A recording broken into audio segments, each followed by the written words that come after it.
బావ బామ్మర్దులు ఇద్దరు తాగేతానికి బండి మీద బార్ షాప్ పోయినరట. మంచిగా తాగి ఊపుకుంటా బయటికొచ్చి బామ్మర్ది బండెక్కి స్టార్ట్ చేసి, బావా నేను నడిపిస్తా నువ్వు బండి మీద ఇంటికి పో అని పోయిండట. ఒరే, బండి నువ్వేసుకొని పోకుంటా నన్ను బండి మీద పోమంటవేందిరా అని బావ అనాలి కదా. కానీ సరే సరే నిమ్మలంగా నడిచిరా, రాళ్ళు రప్పలుంటాయని బావ అన్నాడట. అట్లుంటా తాగినోళ్ళ కథ. అయితమాయే గాని గీ తాగుబోతు ముచ్చట చూడుండ్రి ఎంత గమ్మత్తున్నదో. ఎక్కువ తాగితే ఏం ఏర్పడదంటే ఇగో గిదే కావచ్చు. బండికి బస్సుకు తేడా తెలియనట్టు బస్టాండ్లో ఉన్న ఆర్టీసీ బస్సును సైకిల్ మోటార్ తిరిగా సడకెక్కించిండట సిద్ధపోయిన వెంకన్న అనే గీ మోతవరి. ఏం జరిగిందో ఎట్లా జరిగిందో మనం చెప్పుడు కంటే ఎంకన్న చెప్తేనే ఎగ్దమ్ ఉంటది.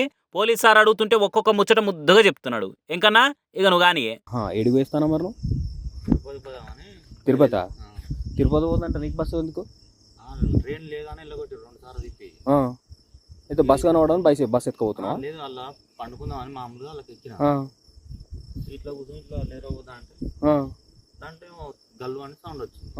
తాళంచెలు ఉన్నాయి కదా స్టార్ట్ అవుతుందా స్టార్ట్ చేసిన బస్ స్టాండ్ చుట్టూ తిప్పిన ఒక రౌండ్ ప్రాక్టీస్ అవుతుందో కాదని మామూలుగా 2 రౌండ్ తిప్పినాక ఇటు వచ్చినాక ఎడిపోతావు బండి బస్సు ఇప్పుడు తీసినావా అన్నాడు. ఎందుకంటే మరి పాలకొత్తు సార్ అంటే పో అన్నాడు ఆయన. అంతే, నేను అలా మిస్టేక్ ఏం లేదు సార్. దాంట్లో తప్పే ఉన్నది. పాలకుర్తి మాది అంటే పొమ్మన్నప్పుడు పోకుంటే నాదే తప్పు అవుతుంది కదా. అందుకే బస్సు వేసుకొని వెళ్ళిపోయినా. అసలు లెక్కకైతే తిరుపతి పోవాలి కానీ రైలు లేవన్నారు. రైలు లేకుంటే ఏది అందుబాటులో ఉంటే దాంట్లో పోవాలి కదా. బస్ స్టాండ్లోకి వస్తే బస్సు అందుబాటులో ఉన్నది కాబట్టి వేసుకొని పోయినా. కాకపోతే నా గాచారం మంచి లేక టోల్ గేట్ గద్దెకు బస్సును గుద్దినా అదొక్కటి తప్ప అన్ని రైట్ చేసిన అన్నట్టు కన్ఫ్యూజ్ లేకుండా ఫుల్ కాన్ఫిడెన్స్ తో చెప్తున్నాడు సిద్ధపోయిన ఎంకన్నా. జనగామ బస్ స్టాండ్కి వెళ్ళి సూర్యాపేట రోడ్ ఎక్కి ఎవ్వరు చూసినా పర్వాలేదని బస్సును పరుగులు పెట్టించిందట. అట్లా 21 కిలోమీటర్లు ఇరాం లేకుండా వెళ్ళిపోయిందట. టోల్ గేట్ గద్దెను అర్ధరాత్రి ఆర్టీసీ బస్సు గుద్దుడైంది. ఈ టైంలో బస్సులు ఎందుకు నడుస్తాయని టోల్ గేట్ సిబ్బంది ఇక్కడ ఇబ్బంది జరిగిందని పోలీసులకు ఫోన్ చేసిరట. అట్లా బయటపడ్డది ఈ చిత్రమైన ముచ్చట. ఆయనతో టోల్ గేట్ కాడగిట తక్లీవ్ కాకుంటే చక్క తిరుపతి పోయి 7 కొండల ఎంకనకు మొక్కులు అప్పచెప్పొచ్చుడు కావచ్చు మన సిద్ధపోయిన ఎంకన్న. చూడు ఎట్లా తయారయ్యారో మనుషులు. మత్తులున్నప్పుడు మనసులో ఏమనిపిస్తా చేస్తున్నారు. అరే రోజుకు తాగిన వాళ్ళ కథలు ఇంత ఎక్కువైపోతున్నాయి. ఇట్లయితే ఎట్లనో ఏమో పోరి. అసలు ప్రధాని పదవిలో ఉన్నోళ్లకు ఇన్ని పవర్లుంటాయా అని దేశం పెద్ద లీడర్లు కూడా పరిశాన్ అయ్యే తీరు. కొత్త రూల్స్ కు బ్యాన్లకు కొబ్బరికాయ కొడుతుంటాడు మోడీ. ఇన్ని దినాలు పాలనల ప్రయోగాలు చేసిన సారు ఇప్పుడు సోషల్ మీడియా మీద సోయి తెచ్చుకోవాలే పబ్లిక్ అని కొత్తుపాయం చేస్తుండని వస్తుంది ఇట్లా.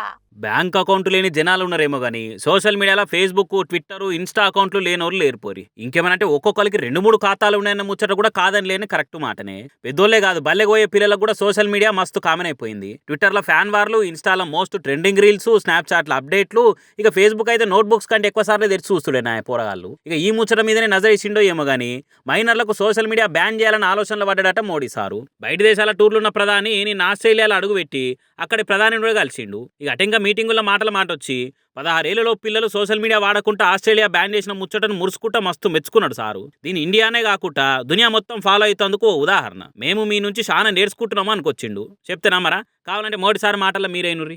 करके इस सामर्थ्य को कई गुना बढ़ा सकते हैं। एक्सेलेंसी मैं तो हमेशा बराबर आपको फॉलो करता हूं और उसमें भी आईटी और सोशल मीडिया की दुनिया में जिस प्रकार से आप कानूनों में बदलाव ला रहे हैं, समाज को बचाने के लिए काम कर रहे हैं, वो दुनिया के लिए एक बड़ा इंस्पायरिंग है।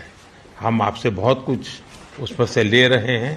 మోడీ సార్ ఈ తీర స్పీచ్ దంచే వరకలా ఏదో తేడా కొడుతుంది సీను అని అనుకుంటే పుట్ల కొద్ది డౌట్లు పుట్టుకొస్తున్నాయి ఇప్పుడు. ఇవి మరి ఎన్నడో పొద్మికంగా టీవీలకు వచ్చి మేరే ప్యారే దేశ్ వాసియో ఆజ్ సే మైనర్ బచ్చోం కో సోషల్ మీడియా బ్యాన్ కర్ రహా హూ అని చెప్పినా చెప్తాడు కావచ్చు అని పరిశాన్ అవుతారట.